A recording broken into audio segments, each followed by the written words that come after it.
So we are delighted to welcome our speaker today, Dr. Valeria Cavioni from University Mercatorum in Rome, Italy. So her research focuses on evidence-based school-wide programs that promote social and emotional learning in Europe, if I understood well. And today she will share some insights from those evidence-based approaches to promote SEL for whole school well-being. If I understand well, it's not only about students' well-being, but also from teachers' well-being. So Valeria, thank you for being with us online today, and over to you. Thank you very much. So I'm very happy to be here, and I had to thank you for this invitation. As you said, I have been working on developing SEL program from, let's say, 15 years. I started to be a teacher, and I'm very proud always to that I was a teacher in my previous life because this experience helped me a lot. First, to understand let's say, the positive side of living and teaching in schools, but also the difficulties that teachers may experience while they work. So I always tried to have a focus on this aspect, both on the SEL in terms of how to promote student mental health, but also on teachers, as you mentioned, Stephanie. So I will share my screen. I have decided to present two projects that were carried out as a European project. They are quite recent because the first one that I will present, it was ended 2 years ago, but still we are working in terms of data analysis and dissemination and so on. I have in the agenda of this seminar, so I noticed that all these series of lecture were on SEL, so I decided to try to give a sort of a practical shape about this the topic of how to promote SEL in the school context. Just to repeat the framework, I think all of you are very quite familiar with this framework because, as I mentioned, I have noticed that all these seminars are focused on SEL. So I reported. It's called the Castle Wheel, that is the theoretical framework of the construct of social and emotional learning. I'm not going to focus on this theoretical framework because I think you are very familiar with it. What I would like just to underline is that the Castle movement that started during the 90s in Europe, it's very worldwide spread also in Europe, underline that school represent really a context for promote mental health, first in Europe, but also in considering the school community, namely, as I mentioned, teachers, family, and also all the members of the school community. So this was, let's say, the key aspect of the SEL by the Castle. We can see in this theoretical framework that Castle framework include a number of key competencies. Some are more focused on intrapersonal aspect, such as self-awareness, self-management, and some are more oriented on the social skills. So let's make another step. So Castle underline that to build effective programs, we need a number of criteria, let's say the golden criteria. And overall, the most important aspect are that program has to be implemented systematically, which means that the school has to work as a whole school community, not maybe that a program is limited in a class or in there is maybe 1 hour of a project. So we need really to work to train the whole school community, and this kind of project has to be implemented across years, which is quite challenging for us as a trainer, because we need to train teachers over different school levels. My experience cover all the different kind of level, to kindergarten up to secondary school level, and we need always to consider that we need to have an impact not only on teachers, but we need to work on school leaders and with families as well. And this is a very challenging aspect, we know. So in my presentation, I decided to focus on 2 European projects. The first one, it's called Teaching to Be. I have also a simulation online. I will show you how it worked, this project. And the second one, for the second part of this seminar, it's called PROMISE, which is the acronym for Promoting Mental Health at School. So we start with the theoretical framework of these 2 projects.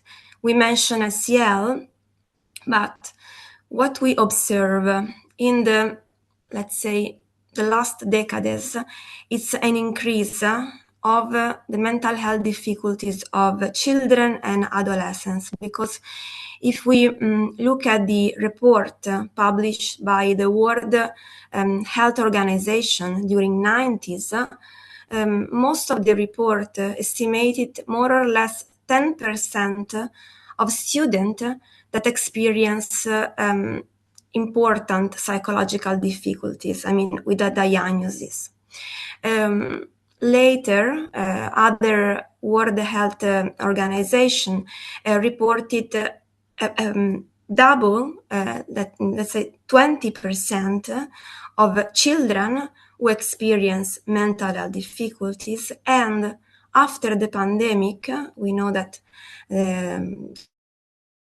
pandemic contributed, unfortunately, to increase the number of children and adolescents who suffer of difficulties. This number increased because there is a UNICEF published right after the pandemic that estimated more than 40% of students, particular adolescents, who suffer of mental health difficulties, especially anxiety and depression. And I would like to underline that if we mention anxiety and depression, they are labeled as internalized, which means that adults and teachers in particular, when they student that might experience this kind of difficulties, psychological difficulties, they may not be able to detect, because they are not psychologists and there is maybe a background lack of experience, but also because anxiety and depression, they are called internalized problems because they are less visible, rather than maybe violence, aggression, bullying, and so on, which are other phenomena, difficulties that might be observed in the school context. So nowadays, most of the difficulties in terms of helping schools and helping educators is to support their ability to understand, to do what to do, especially for these kind of problems, because they are not visible, as I mentioned. So starting from this point, I would like to move to the issue of teachers' mental health, because I said teachers might be not able that a student has a psychological difficulties, and when we in teachers to implement SEL programs, because in Italy, for instance, there are some policymakers, policy in terms of regional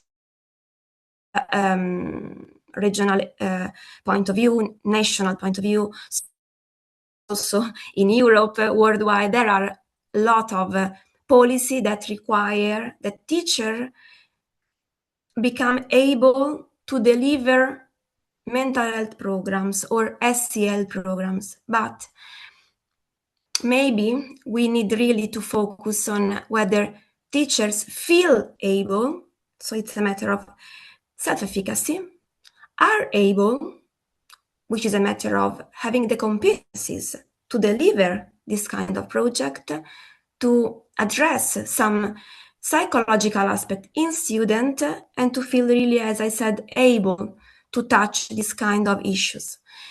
Because what the literature has underlined is that teaching as a profession is one of the most challenging occupation.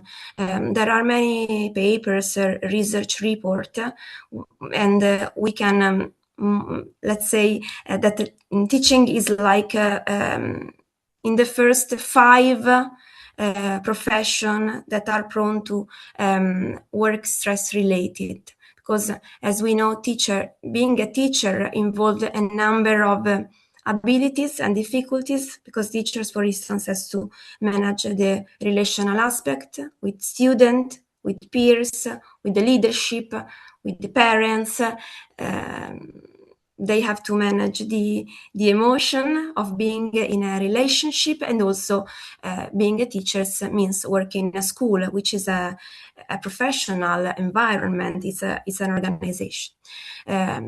So it's we need really to take care of the teachers' mental health, because especially nowadays, because I said that there is a mental health emergency, instead we need really to try to focus and maybe develop program for teachers. And then indirectly, of course, taking care of teachers' mental health means teachers that are more healthy and are more able to work with students. Just one example, and then I have one slide that I decided to include today, because I would like to discuss with you one recent event that happened in Italy in terms of problem that teachers can face nowadays. So as I said, teaching is a very difficult profession, because in some cases they might cope with teachers that have severe behavioral problem. They might be show opposite behavioral problems. They might show very severe conflict with them. They might experience lack of support and cooperation from families, from school leaders. I'm not going to go deeper in this topic, but there is also a literature on the abuse of power by school leaders, which is another big area of intervention, to train school leaders to manage positively the matter of power. And they often experience the lack of support also in terms of for the policymaker. So what can happen in the more severe case is that teacher might be they might be subject to aggression, verbally, physically. This, of course, impact also on the psychological aspect of teachers. And they might be also experience difficulties, as I mentioned, with parents as well. All these aspects increase the risk of even more stressed in a profession that, as mentioned, that is not easy, reduce the sense of self-efficacy in the work environment, and increase the risk of showing burnout, which is a syndrome that require extreme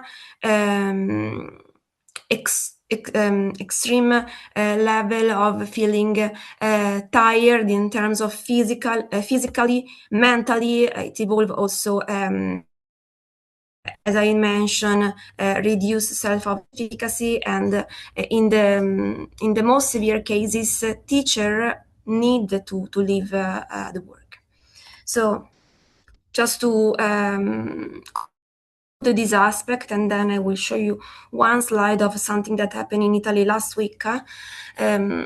We have teachers that have to face all these aspects that may impact on their mental health. One, they are required to provide SEL programs touching this on psychological well-being in students, and also they are required to be a role model for students, because especially for the youngest one, that we can think about kindergarten, for instance, teachers or primary school teacher, they work with students that need to observe, to learn how we, for instance, we label emotion, we measure emotion. So a teacher has really a huge role in terms of modeling, because it's one of the key adults that help students to see and to learn how to manage emotion, how to build relationship with others. So I will show you, tell you something about what happened in Italy, and then I will stop because maybe there are some questions or comments. So we are talking about the matter of giving, let's say, the responsibility, the power of managing the psychological of student in this historical moment where we observe any extreme increase of mental health difficulties. So last week in Italy, I don't know whether you are about what happened, but in Italy, as you can imagine, it's very it's an hot topic nowadays, because last week a child, an adolescent, he's 13 years old. He came to school with the purpose of killing his teacher, his French teacher. This happened in Bergamo, which is a city in the northern part of Italy, which is not really, let's say, famous to have a poor condition in terms of social and cultural aspect. Because in Italy there are areas that are more affected by lack of social and emotional support, and in this area we are not really, let's say, it's not an area that was considered at risk from this point. A child came to school. He was carrying a camera that was connected online on some social network. And the day before, he informed his audience, because he was connected with other peers, social network, that as it was connecting with other peers, not only in Italy, but internationally. So before he informed his audience that he wanted to kill his teacher because he felt humiliated by these teachers.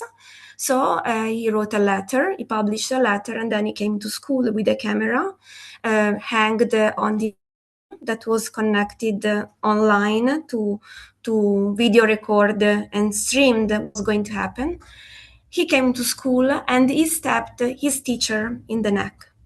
Luckily, he didn't kill the teacher. The teacher was, of course, severely affected. She was saved by other peers and by other colleagues.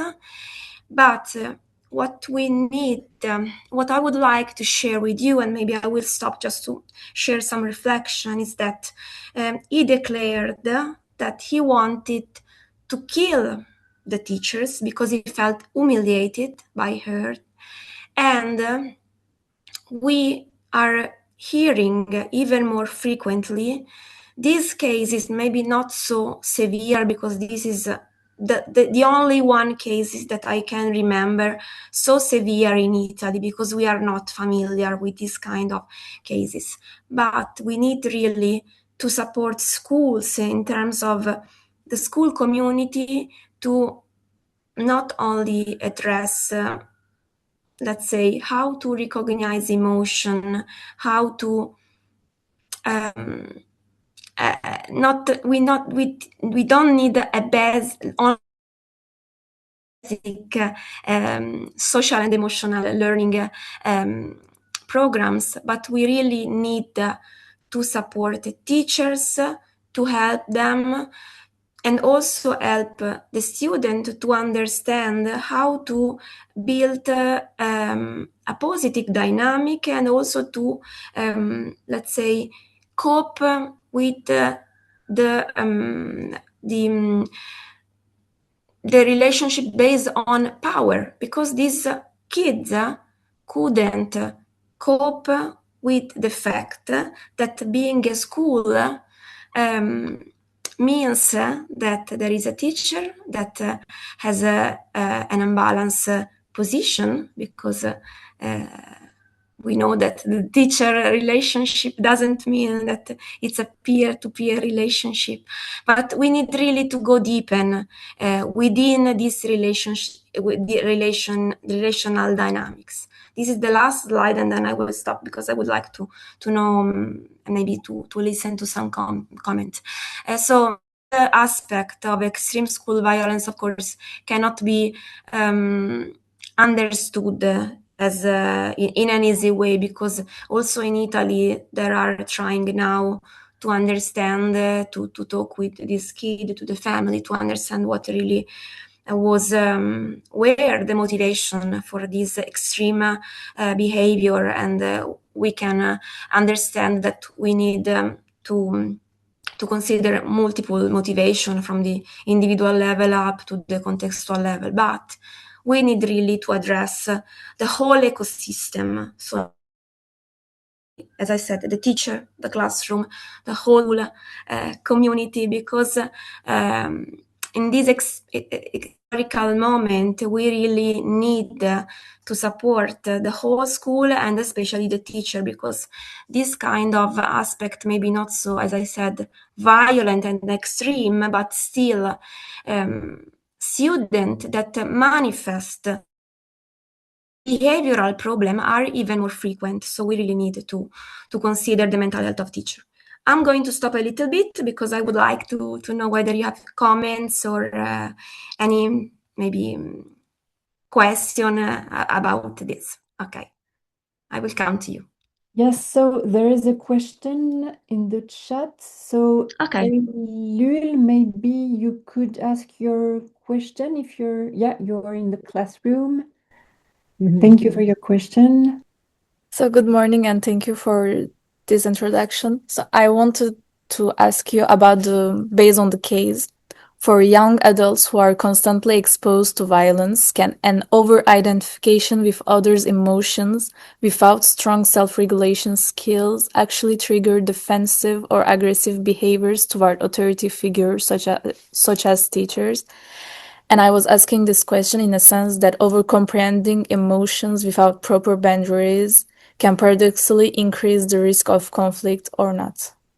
So just to understand, let me come back because I didn't understand the point. So you're asking whether this teacher who are at risk, okay, let's say, what do you mean with over-identification with other emotion? You mean that are too much empathic, for instance?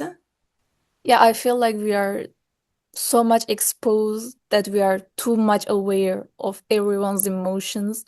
So that leaves us that in a state where we don't really understand what's going on inside us, but too much around us. I will try to answer. I don't know whether it's the correct answer. So, for instance, when I deliver. I didn't say anything about the program yet, so it's an answer before somewhat that I have in the coming slide. But for instance, I tend to work with teachers to try to understand their own emotional boundaries, because it's one ability that's important. For instance, it is to set the boundaries, because we know that if we have teachers who are, let's say, too much empathic in a dysfunctional way, this can be a risk aspect in terms of their own mental health. So one ability is to work with them, and it's because you cannot change easily this kind of attitude, but we need to work with teachers to understand whether they are really too much empathic, able to build these boundaries, because otherwise this can affect their mental health, and of course it's something very risky. I don't know whether I understood to your I answered to your question. I really also wanted to... Yeah. I also really wanted to understand for young adults how they put boundaries so it won't be a problem for them to regulate their own emotions. Do you have, I don't know, some studies about it, or did you have the opportunity to talk with young adults? I don't know. So I was just curious. Yeah. So I will show you two studies now, which are project. One involved also the gamification. And so I have something, but as just to answer to this question, we need really to activate the whole school resources. We can implement a project. We can, for instance, when I implement a project and I train teacher, I gave them some materials. Then I always provide supervision with them. So it's something that it's built with them across time. And we need, of course, to build and to increase the resources of the school, working with other context outside the school, the health services in the most severe cases, and so on. But I have some studies, so I will answer now. I think there was another question. Hélène, did you have a question? I saw you raise your hand. Or at least you said hello. Non, pardon, c'était juste pour te faire coucou. Je suis désolée. D'accord. Parce que tu faisais coucou à tout le monde alors. Ok. Oui, mais bon, she je just wanted faisais to coucou say à tout hello. le monde, c'était bien. Sorry, Valeria. It's okay. No problem. No, I'm really sorry, but I don't speak French. Don't worry. So shall we? Okay. If there are no more questions, I will continue. Okay. Yeah. Can I just ask you? Yes. We're experiencing a little bit of freezing. For the connection seems to be sometimes unstable. I don't know. Okay. Let me try, because I have other option. Let me try to change the line. Okay. I hope it's better. Thank you so much. Mais puisqu'on est un peu à une transition, je veux bien lui poser une question quand même. Oui. Si c'est possible, mais qui n'est pas... Can you hear me? Ouais, je peux la poser en anglais. C'est pas directement corrélé. Yeah, we can hear you, and Hélène is going to ask you a question as well. Okay. Sorry, it's not directly connected to what you were just talking about, but you presented the Cazel model with the 5 components of social emotional learning. And I was wondering, I am particularly interested in the notion of responsibility. So there is a component which concerns responsible decision making. Decision making, yeah. Yes. So I was wondering if you know whether there are some programs which have been demonstrated to have some impact on this component, and if so, how is this component operationalized in terms of tool, in terms of assessment tools? Okay, thank you very much. So in my experience, usually the program, let's say, certifies by the CASEL, they address all these 5 competencies. So my experience is that you don't have maybe a program that is just focused on that ability, but you have a program that addresses all the 5 abilities. For instance, the second program that I will show you today address also that area. And we included this area, especially, for instance, when we talk about bullying. And for instance, there are activities to see whether you are prone to defend a peer, if you see any sort of aggressive behavior, or so on. So coming back to your answer, the programs that are certified by the CASEL, and there are a long list of programs on the CASEL website. I think there are more than 80 programs certified by them. Most of them address that area. So this is the first answer. There are other questions, Helen? Yeah, my question was not about the content of the programs, but about the proof of efficiency as far as this domain is concerned. So and the methods of the proof. Yes, the measurement. Okay, yeah. For instance, I validated a questionnaire that was developed in the US context. So the name is CIS-SCL, which is an acronym. I will give you the full name because it's written in a slide. So this is a questionnaire composed by a number of questions, and some questions measure this aspect related to the decision making, responsible decision making, and we find that was effective. So, for instance, the PROMISE project, that is one of the projects that I will show you later on, show some result in some country that implement this project, also on this variable. But in my experience, because I used to work using this whole framework, not only this variable separated, in my experience, the SCL program are effective also on this variable. And for instance, if you are going to use, if you need to identify an instrument, you might use this CIS-SCL questionnaire that also measure this aspect related to the decision-making processes. So who are, do you remember the authors of the author? Yes. So one, the surname is Christopher Anthony, and the other one, I don't remember the surname because they are 2 authors from US. One is Anthony, the other one I don't remember, but I have everything written in the slide. Okay, so I will, thank you. Yeah. Because we did the Italian validation, because we translated, but we needed to ask, of course, the permission to this author. Okay. Thank you very much, Valeria. Thank you. So, shall we continue? And I apologize in advance because I will have to leave before the end.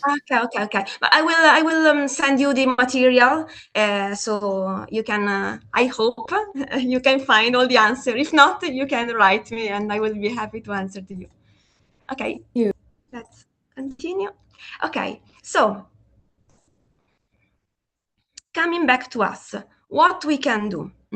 I will present two programs. I have included in this presentation a lot of slides because I tend to use to have more slides than actually I will need it. But I will stay, of course, in the time, and I will maybe skim some slides if I realize that I have less time.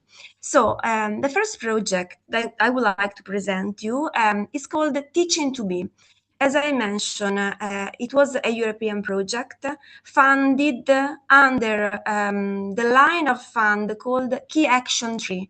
This kind of projects are particular because they require not only academic group coming from universities or research center, but they require also representative from Ministry of Education, for instance, people from local authorities or regional school offices or Ministry of Education itself. So in this project, we were a number of partners. Lithuania was the coordinator, and then we had Latvia, Norway, Slovenia, Austria, Italy, Spain, and Portugal. So it was quite a large partnership.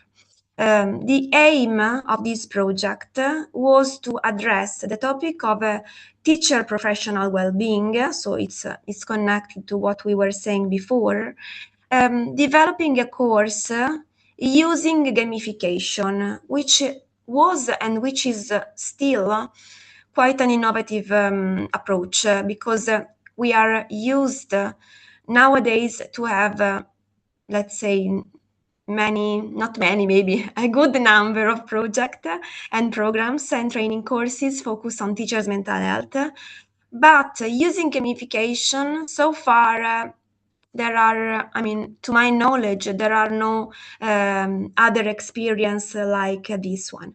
So the aim was to develop this gamified online course, and we called online well-being course. The idea was to use this gamification approach, developing, using and applying, and require to teacher to use this serious game, because we know that serious game is used in the training field because of a number of positive aspects. For instance, we can simulate real-world scenario setting to offer the player an environment where they can experience problem solving that they might find in real setting, but without facing the maybe negative consequences of taking a wrong approach or wrong answer. So in a way, it's really a safe setting where they can try to experience the problem solving, the challenging that are typical of their work environment without, as I said, the negative emotions such as fear of failure and so on. Another aspect is that serious game allow the players to be active. Maybe you are not familiar with serious game in education, but I'm sure you are familiar with the video games. So when we play with a video game, we need to activate a number of abilities, cognitive abilities and emotional abilities, because we need to focus the attention, to analyze quickly the information, to take decision, to face some difficulties. So we need really to be active. So having a training course, including this aspect of simulation, means to provide something that foster motivation among the players, in this case among teachers, and that it can be really useful to transfer the ability from the online game, the online environment, to real life situation. This one I already mentioned something. Okay, one of the last slide about the literature review. As I mentioned, serious game have been already used in training settings. For instance, there are some studies that we could appreciate the impact of this kind of approach, especially during pandemic, because there are a number of studies, especially in the medical field, where medical professionals were asked to play with this serious game to learn a number of procedure, to simulate learn a number of procedure in terms of medical procedure. And also there were other studies where the healthcare professional were asked to attend, to play with this online game to take care on their mental health. So in a way, we have the experience of serious game in education in terms of practical skills for doctor, for instance, and to take care of the mental health, but related to healthcare stuff. In the school, there are some experience in terms of literature with students. So there are some serious games that have been developed to foster some cognitive abilities in student or subject related to school achievement. But nowadays we didn't have any other experience of a game that was developed to take care of teachers' mental health. So for this reason, we decided to develop this game. This was a 3 years project.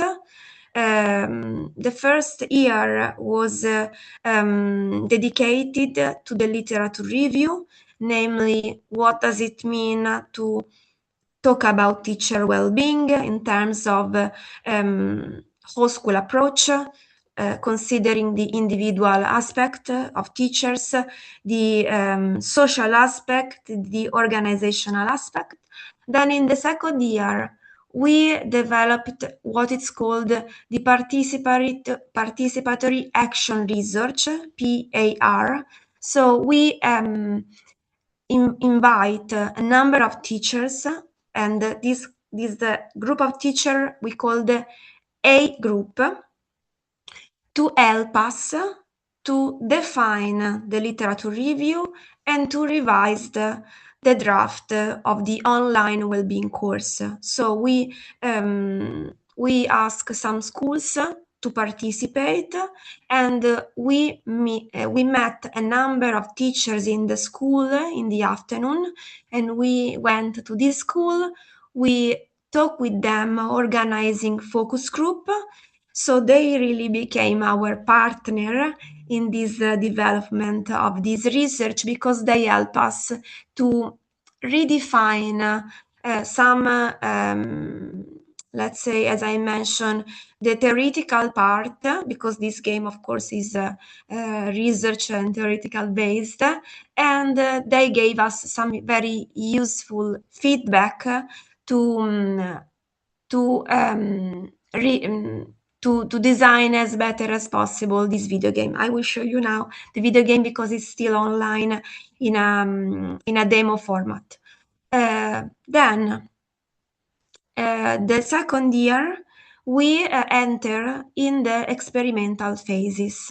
So we ask another group of teachers, we call the group B group teacher, to play with this video game. So we had this A group that helped us to develop the game, and also they played. Then we have this big group, they played the game without developing it. And then we have the classical control group.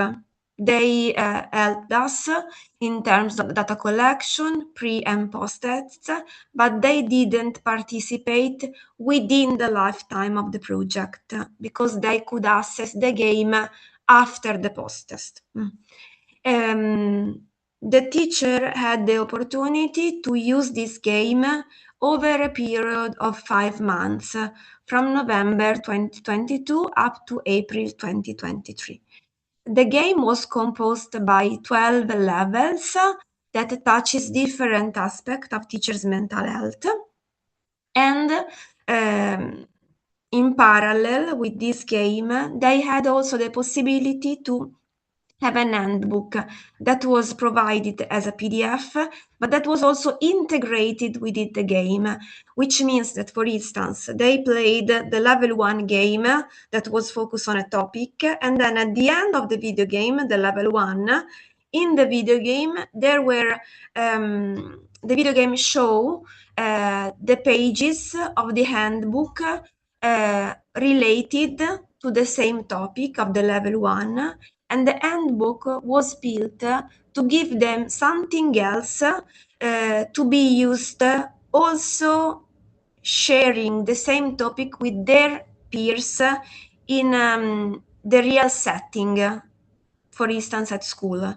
So the idea was we provide something to teachers online, individual, because this was a game that was built to be played as an individual level. They couldn't interact among them, but some aspects, some issues, some topics, for instance, the topic of working with peers, looking for the support from the leadership, some topics require a social dimension that couldn't be addressed only via the individual video game. So we decided to provide also an handbook because in some schools, teacher decided to have a time where they found themselves to talk about how this experience was going, whether they would like to share some comment, how to solve some problem in the video game, and so on. So this handbook was, as I said, a support to be used also outside of the individual perspective and the online environment. I have a couple of slides still, and I would like to show you how is the video game, because I have the online, I have the pages open. So to measure the impact of this project, we used a qualitative and quantitative approach. So first, as I said, to build the video game, we used a set of questions for teachers to try to capture how the video game has to be built. For instance, just to give an idea, we went to school and we collected a number of information related, for instance, how does your school support teachers' mental health, whether there were some already supportive action, or whether they know if there are other ways to help them to feel better, or how teacher can contribute to create a positive school climate. So we used this approach to have qualitative information to build the video game. Okay, this one I already say. So just to give you an overview of the video game, I told you that the video game was composed by 12 levels. These 12 levels were built with them and address a number of topics. For instance, what a teacher can, what does it mean to talk about teachers' well-being, how a teacher can be helped in terms of setting a meaningful goal, how you can, as a teacher, understand your emotion, belief, and behavior, and so on. So you can see that there are a lot of aspects, and we address this aspect providing interactive activities, as I said, and also providing, as I mentioned before, this handbook. Okay, we collected a number of data. I will show you now the Italian data. So the project was at the European level, but we managed only, as Italian team, we managed Italian data. So I will show you some, let's say, number to give you the idea of the size of the experimentation. This game was provided to teachers of all school level, from kindergarten up to secondary school, and it involved more than 200 Italian teachers.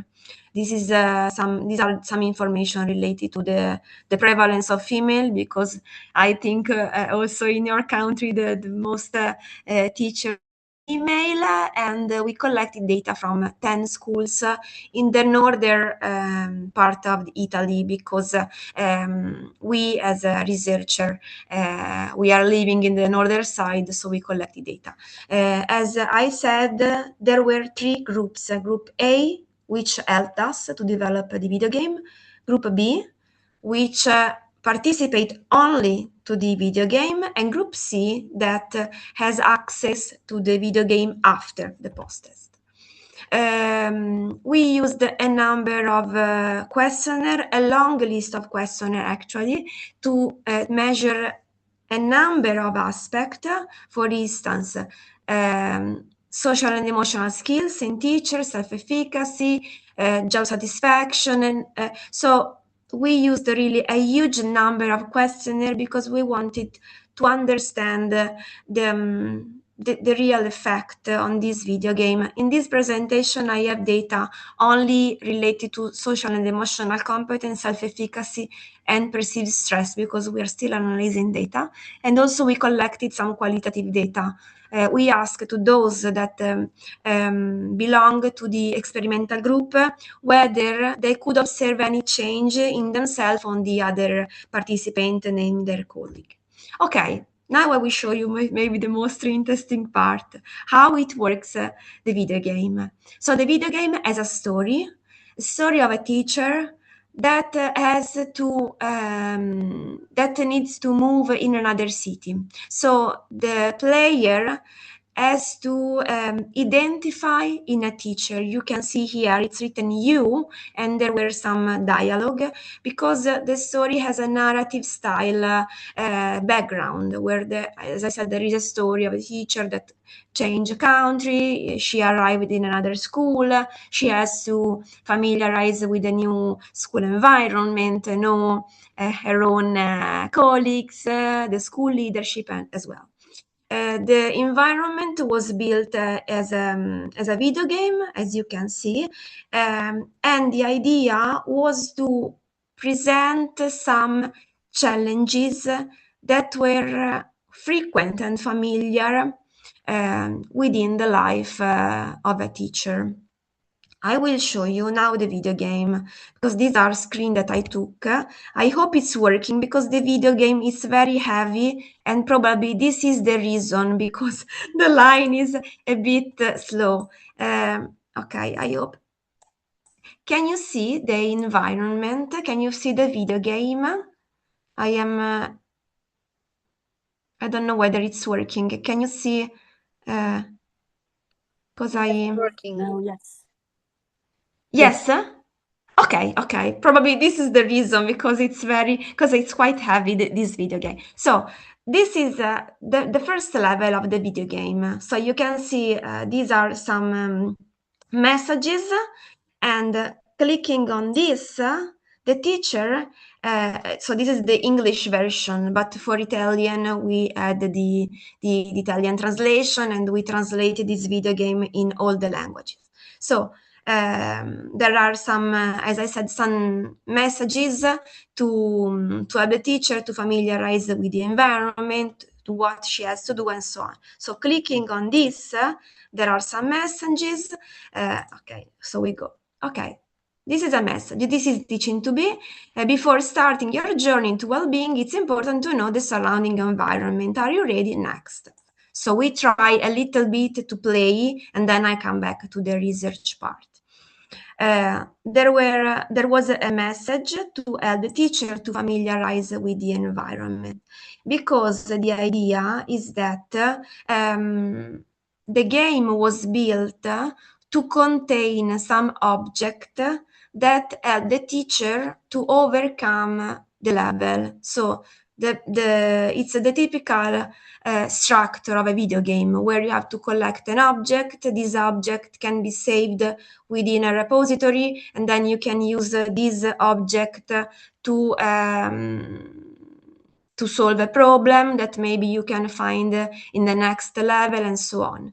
Okay, so this message say that you have to check the environment and the objective by clicking on the laptop. Next, so we click on the laptop, okay, and there is so the idea was that some object in the environment were interactive.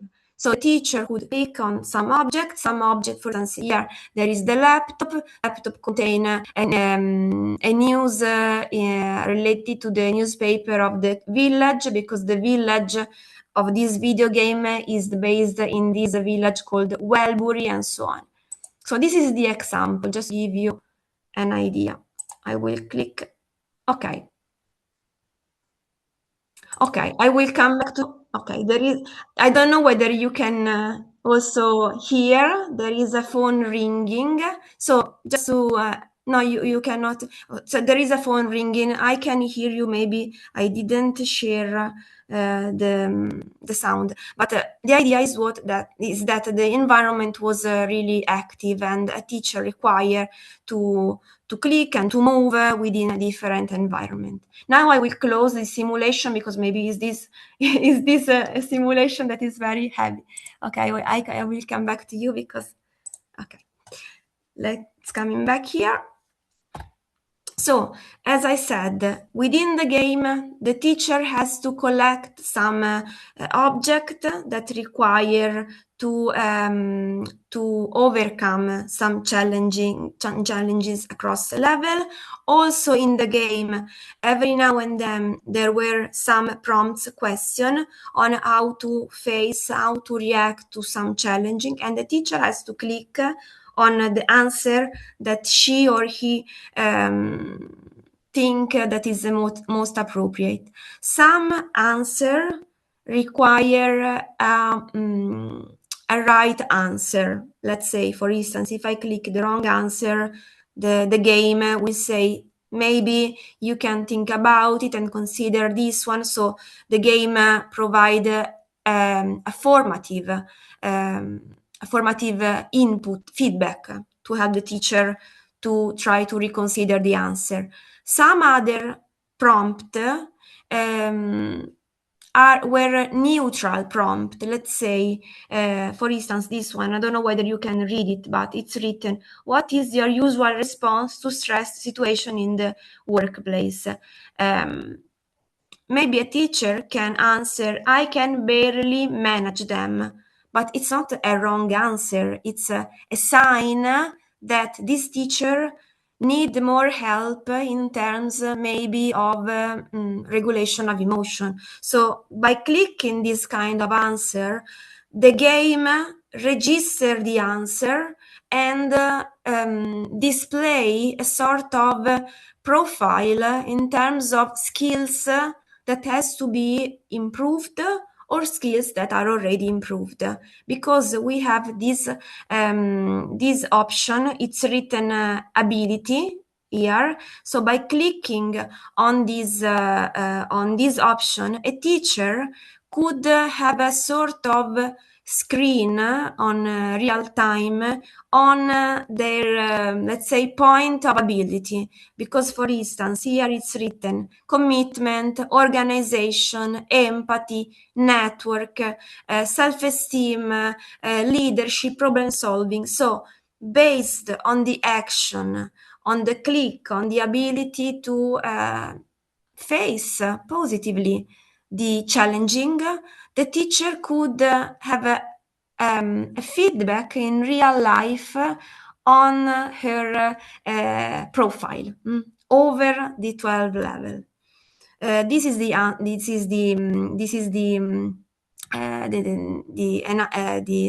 the handbook that we provided.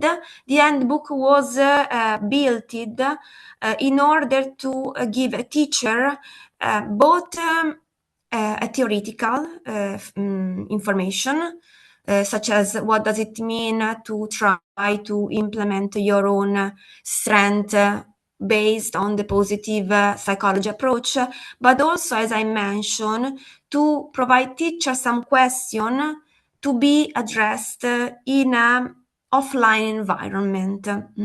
It was not mandatory, and we couldn't monitor, of course, within the video game, but we try to follow the teacher to see whether this was feasible to also have this kind of support.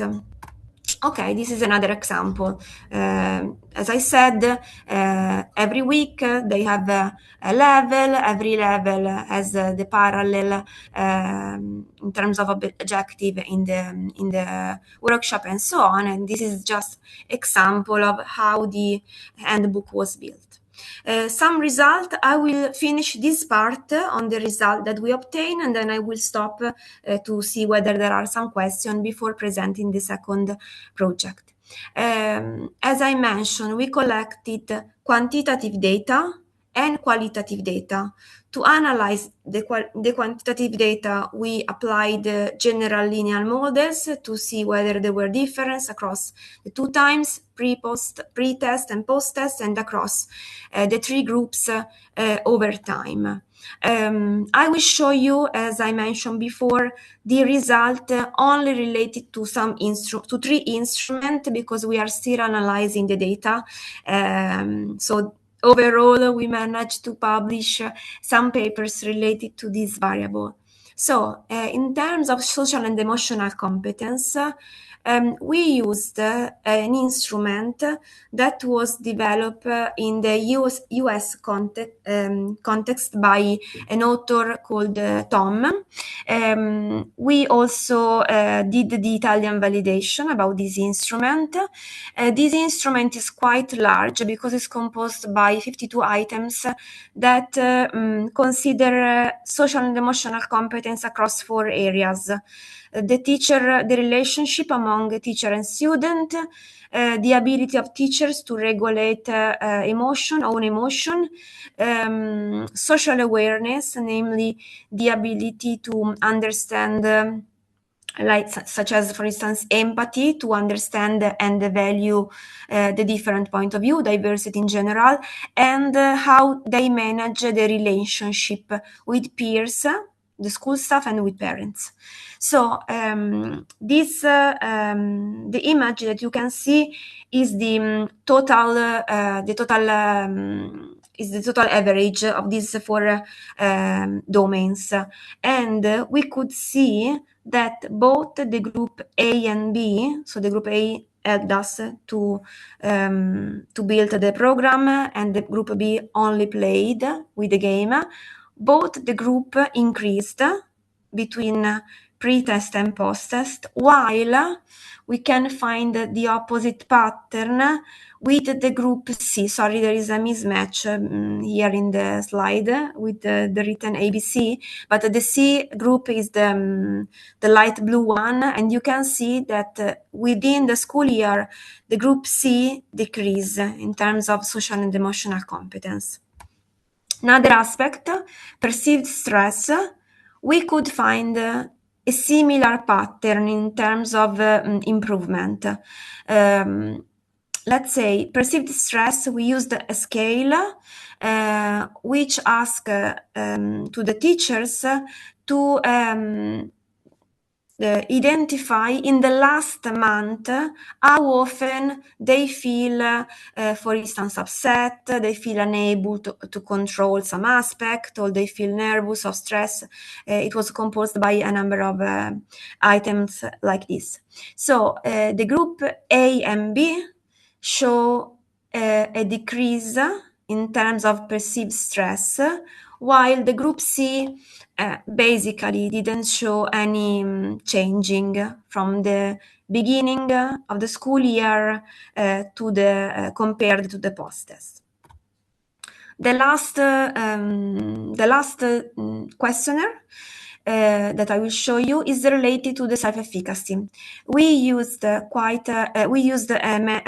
measure that is quite famous. It's called the Norwegian Teacher Self-Efficacy Scale, which include a number of subscales that are related to self-efficacies that range from the ability to develop a certain topic or to answer to students' need, whether they have a specific individual need, or it touches also the motivation, the ability to manage behavioral problems, and so on. So we observe again a similar pattern, which means that the group A and B increased significantly from the pre-test to the post-test, while the group C basically remains stable over time. Okay, some result. I will also need to check the time. Okay, I will try to be some quick in this part because I would like also to show you something about the other project. So aside from this part where we collected quantitative data, we also went to the school and we organized a small focus group in the school that join the experimentation. So A and B group. We collected a number of comments by teachers. We recorded the comment. We applied the thematic analysis to try to identify the theme that emerged from this comment by teachers, and we could observe a large impact on different ability. For instance, teachers reported increased on their emotional competence, their ability to recognize their emotion, other emotion, especially related to the situation that can be the trigger to lead them to feel even more stress. And they also reported the ability to have more coping strategies and become really proactive to reduce the situation that may lead to even more stressful situation. This was one area that we identified. Another area was what we call the self-caring. So teachers underline a lot that they learn to pay attention even more to their mental health. For instance, to show and to develop self-compassion, to try to not judging themselves in a negative way, to try to maybe not be so, let's say, strict with them, to try to less critical when they make mistake, and especially to pay attention to their own mental health, because some activities, for instance, were related to also the physical aspect. How do you feel when you feel stress in terms of how your body communicate that you are stressed? So this awareness of taking care starting from the physical aspect. Another area is they reported more social awareness, to be more empathic with the other, without being aware and try to reduce the prejudice, to value the other point of view, the other strengths, and to take care of the others. Another, I'm a bit quicker. I am aware, but I would like to conclude this part to give you a little maybe space whether you have some comment. Another area was related to the social relationship. They refer to show to have better skills in terms of listening skills, conflict management, to be more collaboratively, and to be more able to manage the leadership skills in a positive way, to try to reduce the abuse of power and to apply positive leadership principle. The other area was the decision making. they refer to have better problem skill strategies, to taking care also of the other point of view, and on the impact of their own action to the other, evaluating in a more effective way the consequences of their action to others. And the last area that we could find was a better school climate. They reported a better sense of cohesion with the colleagues and with the school community in general, and they reported a better sense of belonging. For instance, some teachers reported that they feel less isolated because within having this moment with teachers to try to exchange how they cope with the challenges that they could find within the game, having also the handbook to try that help them to talk about some aspect related to their own well-being. They felt really supported by the school community. I will conclude this presentation on the teaching to be, and then I will give you some spaces. So to conclude, we can say that, of course, we have still data that are still to be analyzed, but based on what we collected, we could find an effective result in terms of quantitative and qualitative data. And we can say that maybe one future line of research and also one future line of addressing the topic of teachers' mental health might be the use of this kind of approaches that are innovative, because using gamification, as I mentioned, is very interactive, is funny, and foster a number of abilities, including the ability to solve problem, and having also an instrument that touches also the offline settings, such as the handbook, provide a complementary resources to address both the offline environment and also the community environment, because, as I said, the game was aimed to as an individual level, so there was not the, let's say, the network environment. Okay, the limitation. Unfortunately, the game is not longer available. I show you the demo version that we used with teachers, because we help them in maybe if they have the difficulties to cope with some challenging, we had also to be online with them sometimes. So it's not longer available because we couldn't find a way to keep alive the game after this experimentation. So this is a very huge limitation for us, but the idea is to find a way, maybe to find another European project to build another game, or to keep continuing with this game and find other resources, also in terms of economic resources, to allow the teachers also that did not participate to this experimentation to have also the possibility to have some this kind of resources. Okay, I would like to stop my presentation and give you maybe a space for a question. Is there any questions from the audience in the classroom or on the chat? The moment, not on the chat and not from the students. I have questions, but I usually have as well, Stephanie. So maybe you can start. Well, don't you want to go ahead, or I don't know. I had first a little question. I'm impressed by the size of your sample, because you have over 200 teachers, which is a good sample. Our experience in France is that talking about students' social and emotional skills is completely fine, But talking about teachers' social and emotional skills and even encouraging them to work on that is very sensitive. It's a real issue because it's taken as a kind of criticism that they don't have enough social and emotional skills and they should develop them. According to me, is that we all have to work on our social and emotional skills. It's a lifelong process, so it shouldn't be a sensitive issue.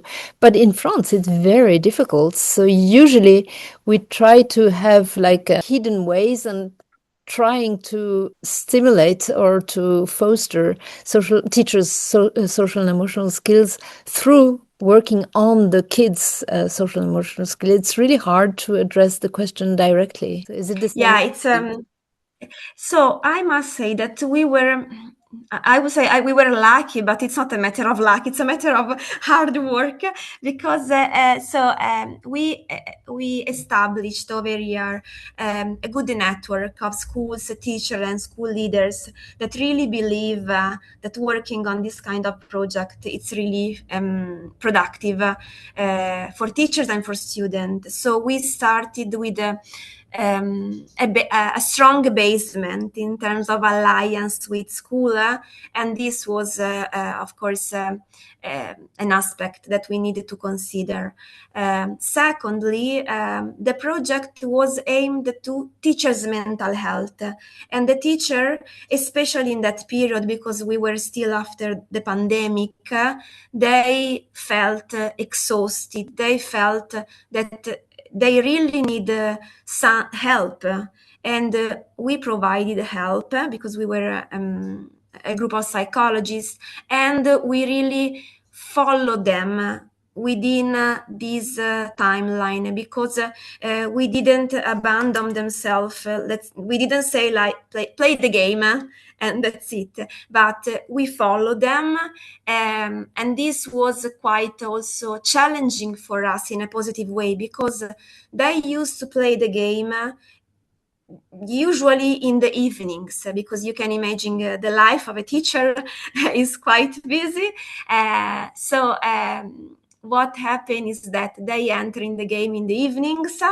They felt immediately enjoyed by the game. They felt surprised because they never experienced any training courses using gamification, so they felt even more surprised because maybe they were expected to have something, let's say, bored, I don't know, because some courses that they attend, they might be maybe not so interactive.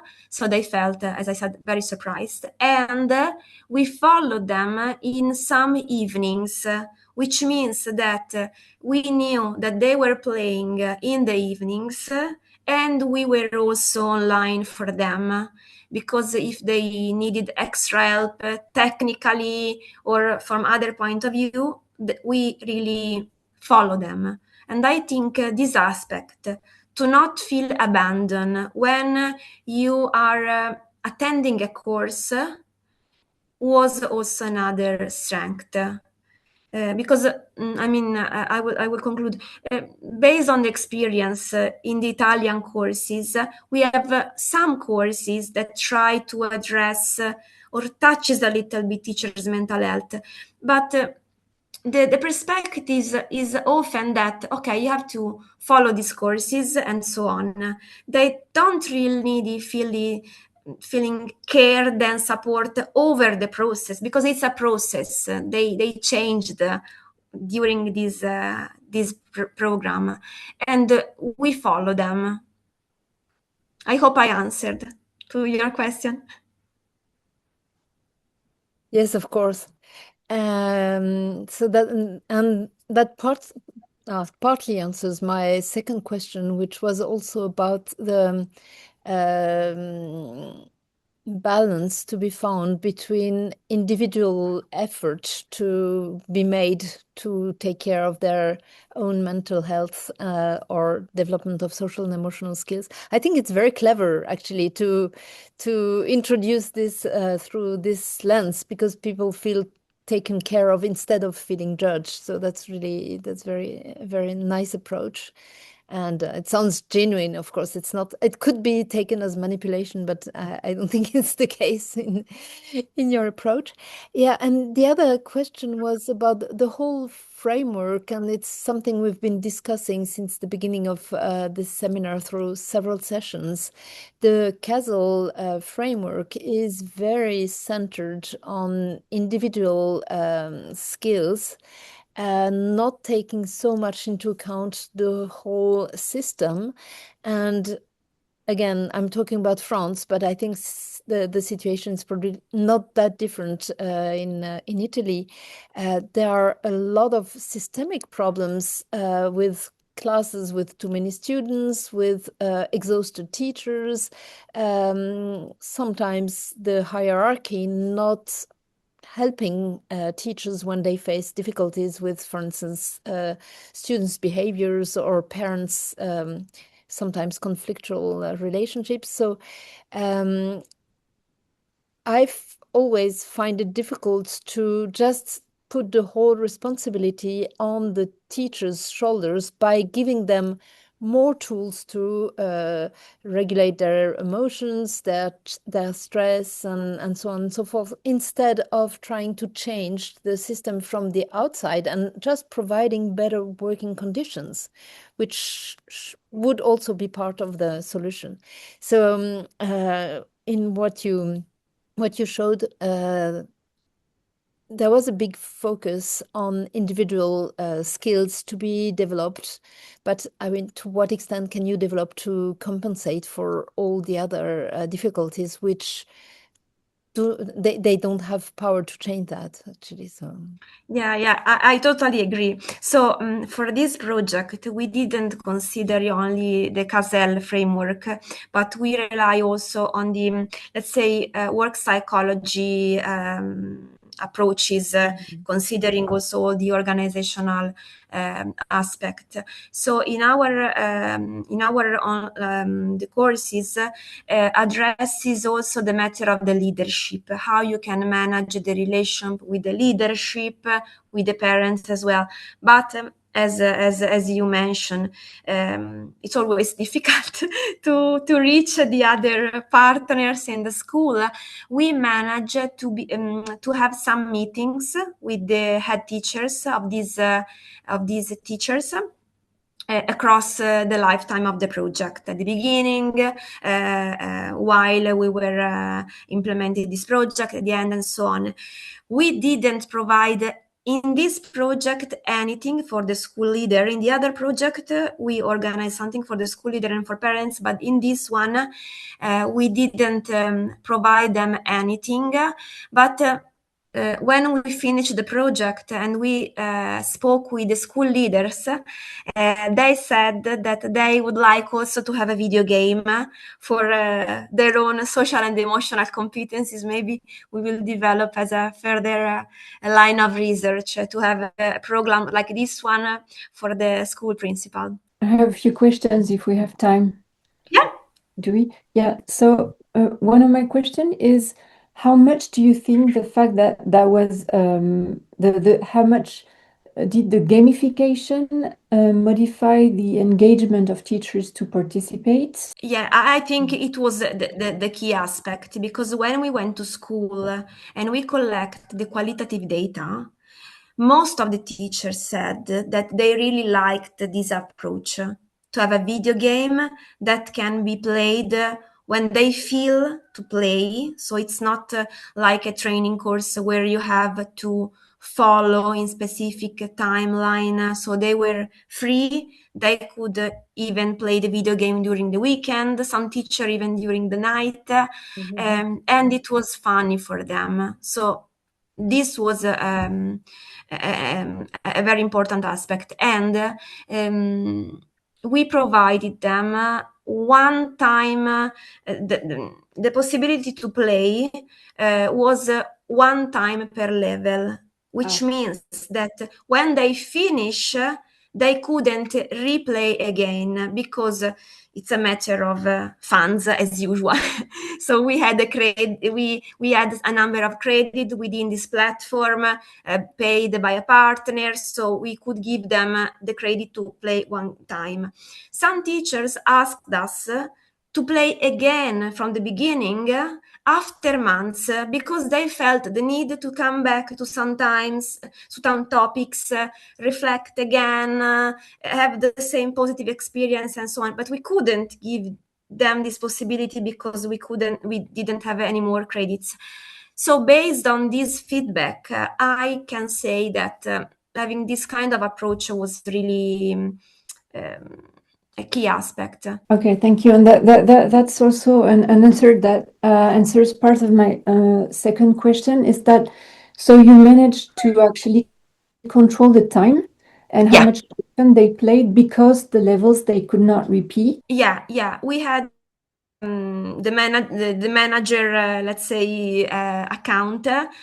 We could manage how much time they took for the whole,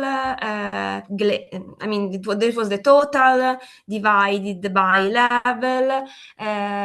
We could manage the percentage of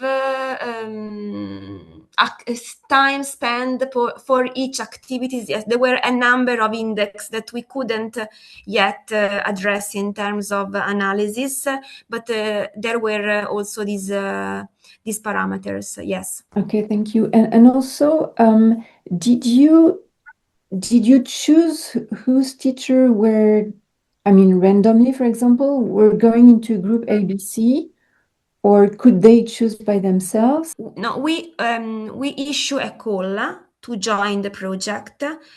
So basically, the group A was composed by the first school that answered the first year to help us. Then we issue another call, and based on the availability, we randomly selected the B and the C group. And we give to the C, we explain to the C group that we will provide the resources after the end of the project. So the randomization was applied to the B and C group because the A was collected the first year of the project. Because I found quite impressive the self-efficacy results in terms of how much the group C, well, okay, there was no difference between pre-test and post-test, but their baseline was way higher than that of pre-test group A and B's. Yeah. And I was wondering how you could explain that. So the different the pre-test, you mean, across the group? Yeah. So there is no, that let me come back to the slide. Okay. One moment, let me, on the self-efficacy, okay. So this difference across the three groups is not significant. Okay. So the difference is only pre and post, not at the pre-test, even if it seems that there is a large difference, but it's not significant. Okay. But then on post-test, it is significant, even though... Yes, it is, yeah. So you're basically saying that there must have been way more variability in the pre-test than on the post-test, then, I assume. Yeah. I think here we couldn't maybe separate the effect, but I will come back to you. The fact of giving them a tool such as the handbook really helped them a lot, because in most of the school, the teacher decide themselves to find a time, for instance, Friday afternoon, to gather and talk about how the week was going on. And this was organized by the teacher themselves without having having any input from us. So after 1 week, they decided, okay, let's on Friday afternoon, we gather together and we talk about how we face the topic of the week. Let's have a look at the handbook. Let's analyze together which kind of answer you provided yourself, I provided myself. Shall we share what we learn? And this gave them, of course, a sense of cohesion, as I said, but also a sense of self-efficacy to be able, as a group, to face difficulties. So this is my perception based on what they told me in the focus group. So it's more a self-efficacy as a group. Okay, yeah. Well, and I have to say that how the study was designed and all the measures you did are very relevant. It's very interesting, and also the fact that you did those focus groups on top of the quantitative data is so rich. I mean, that's really really interesting. And also, if I have time for one more question, are there differences between the different European countries where the study occurred? Or? Yeah, we collected data in all the countries that joined the partnership, but we have no data related to the single situation because we presented a data set to the commission that was managed by another partner that was in charge of the data analysis, but then it was up to each country to analyze the data also over the lifetime of the project. So we worked as Italian team because we were more academic, while other team were more composed by policymakers that were more, not really interested in publication, they have no skills in terms of publication. They were more interested in having this handbook that is still available and freely available. So so far, there are not much publication for the other countries because we worked as Italian team. So we have some publication, but not the other countries. Oh, okay, yeah. So it was not a cross-country comparison. No.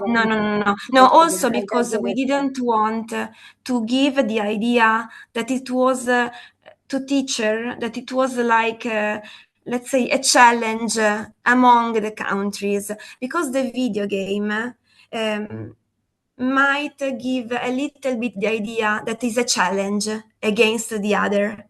But we didn't want to give this impression, and we decided to remove this comparison and to try to focus on our situation. Also because, as I said, it was a post-pandemic experience, and Italy was largely effective. So the need of having support from this point of view was more urgent than other countries for our teachers, I mean. Right. Thank you. Okay, so I still have a little bit less than half an hour. I will try to, but I'm happy that we managed to discuss because it's nice, to have some comments from the other researcher. Okay, I need to select the content of my presentation. Let me try to. Okay, so I will try to give you a summary in the time that I have.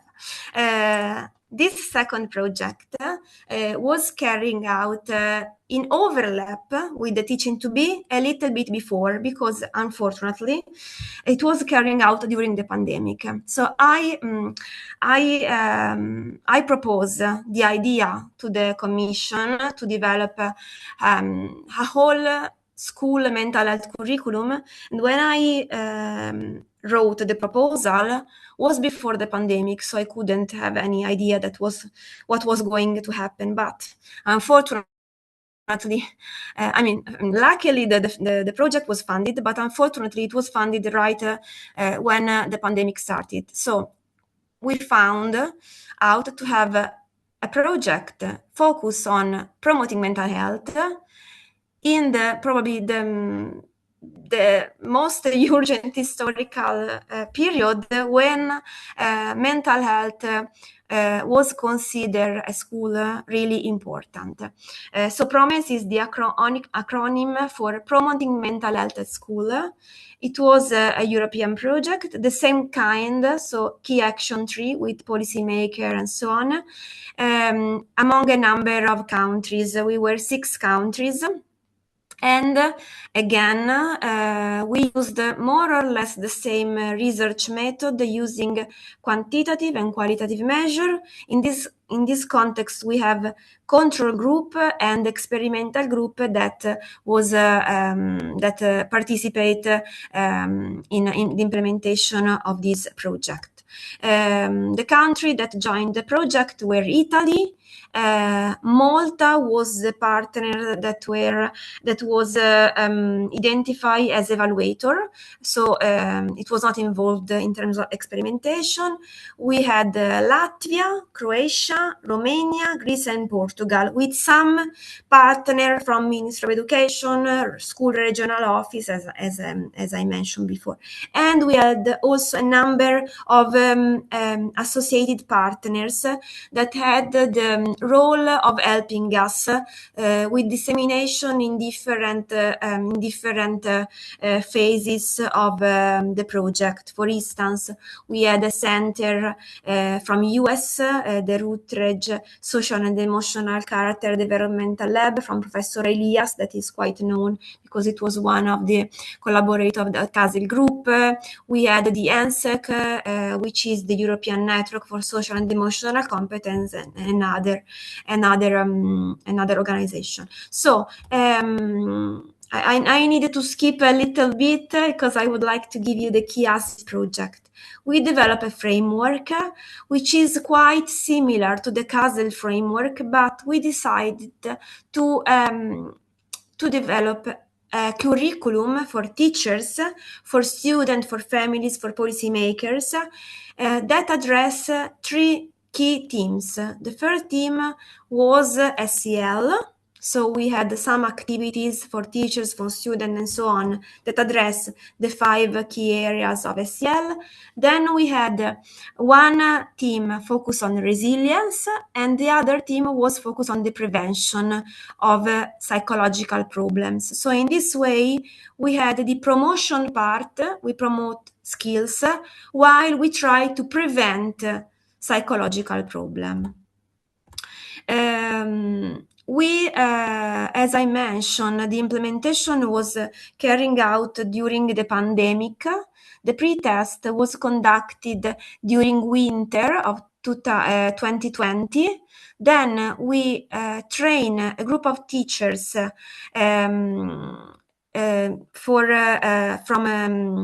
from December to January.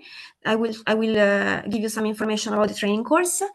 In this training course, we provide them theoretical and practical materials on what does it mean to promote mental health at school, how they could use the material we design that were translated on all the language. And we ask them, because there were the handbook that we provide them was composed of manualized activities with a number of activities addressing SEL, resilience, the prevention of behavioral problems, and so on. We ask them to try to implement 12 activities, more or less 1 per week over the school year. This experimentation was, in terms of methodology, the same in all the country of the consortium, but because there was the pandemic, the actual length of the implementation in some schools, especially in Italy, was a little bit different, because in that period we had the school closure, I think, across Europe, and as I mentioned before, Italy was severely affected by the pandemic. We had a lot of teachers, a lot of coordinators, school leaders that were sick for the COVID pandemic. So in Italy, we had really a lot of difficulties to try to maintain the fidelity of the implementation because, as I said, the pandemic. And then we collected the data at the end of the year. So it's the classical training course methodology. So we recruited a number of teachers. We trained them online because we couldn't reach the schools. The training course was composed by a total of 25 hours, divided in 16 before the implementation, and then the remaining hours was provided as a supervision, like I mentioned in the Teaching to Be courses. We give teacher material, but then we don't abandon them. We follow them during the implementation. The curriculum was composed by the training course by a number of handbooks with teachers that cover the whole school, different levels of the age of the student, namely from 3 years old up to 18 years old. And also we organize some online meetings, some webinars for parents and for head teachers. So to answer to the previous question, aside of supporting the teachers with these training courses, we organize evenings for parents that were thematic. For instance, in one evening, we address how you can promote SEL within the school, within the home environment, or how you can establish a healthy relationship with the digital tools if you have a child that is adolescent, something like this. So we try to address a specific topic during the evenings, and we had quite a large interest in parents in terms of attendance. And also we organize a meeting for head teachers. So in a way, we try to follow all the part of the actors that attend the school life. I need to skip something. So this is the picture of the full curriculum. You can see that there are a lot of materials because they cover all the school level. So we had, for instance, activities for teachers that work with kindergarten and primary school students, but also aside of these manualized activities that teacher can use with their student, we also prepare an handbook for the student. So for instance, if a teacher one day addressed the topic of empathy during the daily school routine, there was also an activity for the student in the handbook for the student that can be carried out at home, working between the student and their caregivers. So this is the reason, because you can see a lot of material, because all the handbook were built like this. There is an handbook for kindergarten and primary school teachers, and the parallel handbook for kindergarten and primary school student. Then we have the handbook for teachers that work at middle high school level, and then there is the parallel handbook for the student, like this. Then we had also shorter handbook for teachers to take care on their own mental health. So what you can do as a teacher to take care as your own mental health, not only for student, but for yourself. We have also developed guidelines for parents, how you can promote as a parent mental health at home, with example of good strategies of parenting, and some guidelines for the policymaker, plus some glossaries to help to develop and to understand some specific meaning of some specific terms, such as what does it mean to feel anxiety, to feel depressed, and so on. Okay, I will try to go to the core of the presentation. I was one of the trainer of teachers, and I try to to provide teacher a number of knowledge in terms of theoretical knowledge and practical knowledge on how to address their own mental health as a teacher and student mental health, and how they could use the materials also in a, let's say, in a, they could adapt the materials based on the needs of their student, because there was the pandemic, they were online during teaching, and we give them the possibility to adapt the activity that was designed for a traditional teaching activity. So we gave them the possibility to adapt based on the resources that they had, because they were online. This is an example of the activity that I proposed while I was training the teachers. We used this kind of interactive online whiteboard, where I asked the teacher which were the social and emotional needs that they could observe in their student. And this is an interactive board where everybody can write, and there is a sort of pop-up. The pop-up can be moved and grouped based on similarities or differences and so on. So this is in Italian, because I train Italian teacher, of course. And when I ask which were the emotional needs that they could observe in their student, they reported sadness, a sense of isolation, relationship problems, especially with teachers with special needs. They reported that they think their students needs social context. They need to have movement in terms of physically, because we were all in lockdown. And I also asked them which kind of strategies they applied.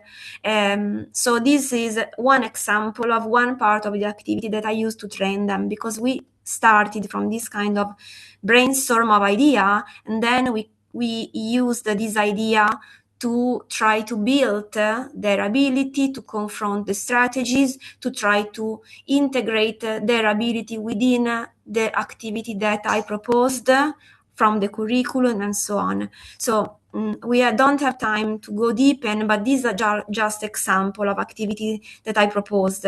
In these activities, it's written which are the empathic behavior that you could observe in your student. So in a way, we were working on their ability to observe empathy. So we work on what does it mean, empathy, whether you are able to observe empathy in your student, how they behave among them. So these are all aspects. This is another nice activity. I ask them to try to put themselves in their student shoes, to try to see which are the highest causes of anxiety in their student, to see whether they were able to empathize really with their student. So we tried to do it before among them during this training of teachers, and then they came back to their student and they did the same, asking which are the highest causes of anxiety in you, and we compare their answer with the student answer. So just to give you an idea, these are how did you feel as a teacher during the lockdown and so on. Or I use also this funny and nice little man, asking them how do you feel when you have to, and then there were different answers. So we used a lot this kind of prompt, because this visual prompt helped them to try to provide some personal psychological answer, because it's not easy to see to the other that you might feel in difficulties facing a specific situation. So starting from this, a teacher might say, I'm feeling like the man with the number 11 because I feel that I'm falling down. And then we built a conversation built on this, where not only I provided support, but all the team composed by the other teacher provided. So first, the most interesting aspect is to have a space to share these difficulties, especially consider that there was a pandemic, and also the team provided answer. So this kind of training course was really supportive because we created really a genuine space to share those difficulties that they were really experienced during the pandemic. Okay, I will try to conclude because I have this presentation that it's very long. Just to give you an idea about the content of the curriculum. The curriculum was manualized. We invented a number of stories. We created a number of characters with the name that were more frequent in the national context of the partner that belong to the partnership. For instance, Borna is one of the most common name in Croatia, while João is one of the most common name in Portugal. And we decided to give also the physical aspect that could reported sort of cultural differences in terms of skin color, having the glasses or so on. And to give you an idea about the activities, we presented the activities in this way. So the teacher has a number of activities divided in, as I said, in these two huge topics, SEL, resilience, and the prevention of problems. Each team was divided in topic. For instance, for SEL, we consider as a topic the 4 areas of the SEL construct, and for each topic there were a number of objectives and activities.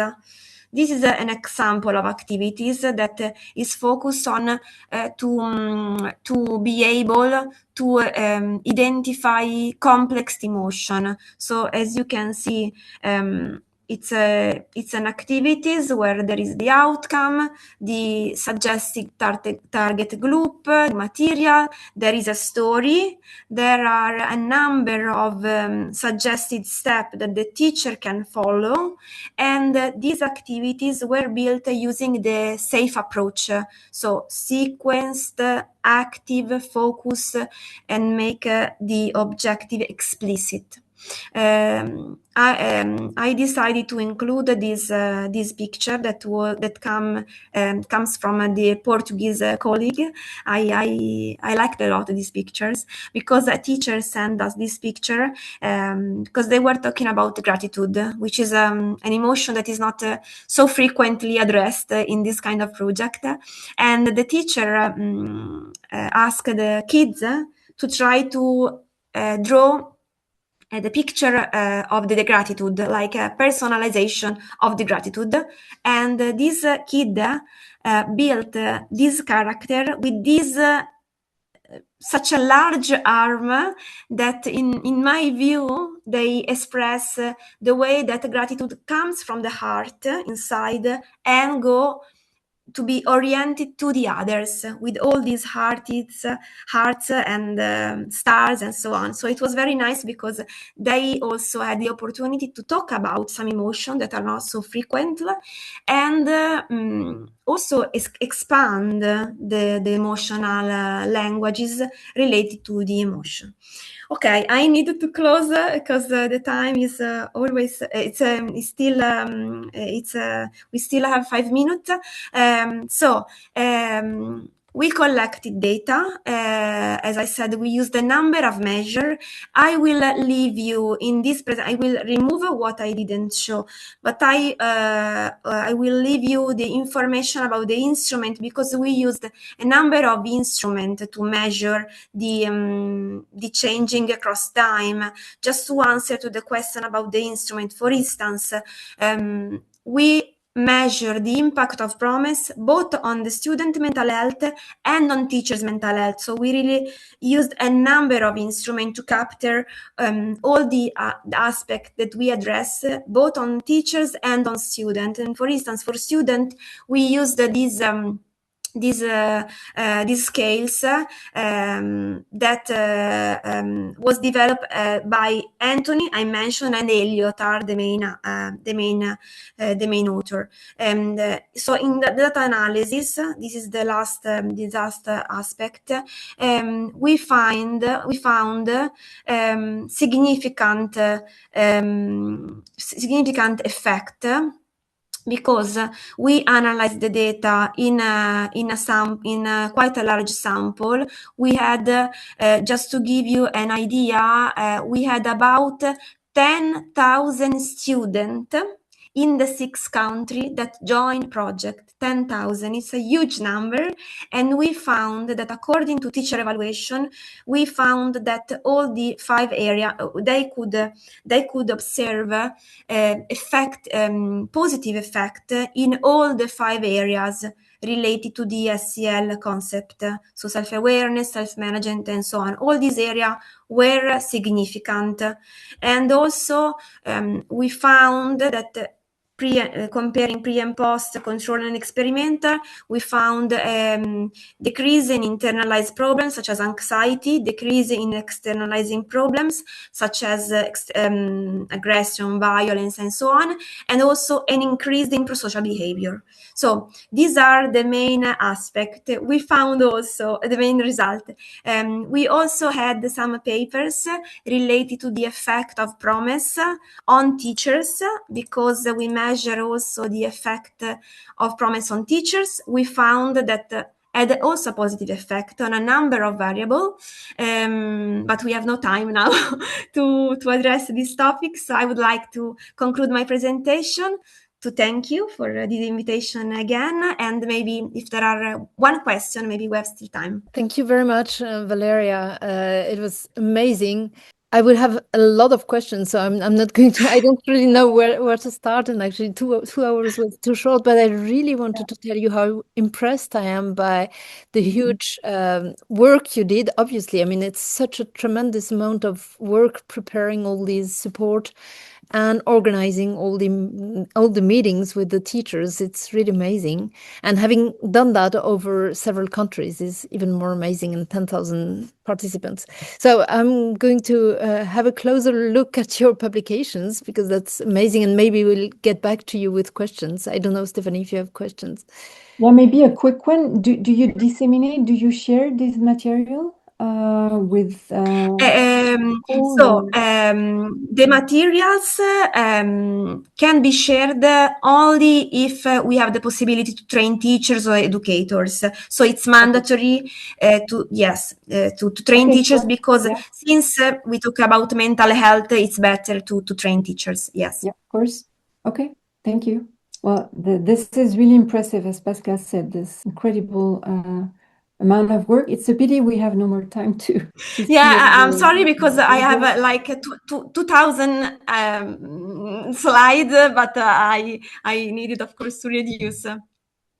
Well, thank you very, very much for sharing all this, and obviously we'll keep in touch. We'll probably send you some questions if.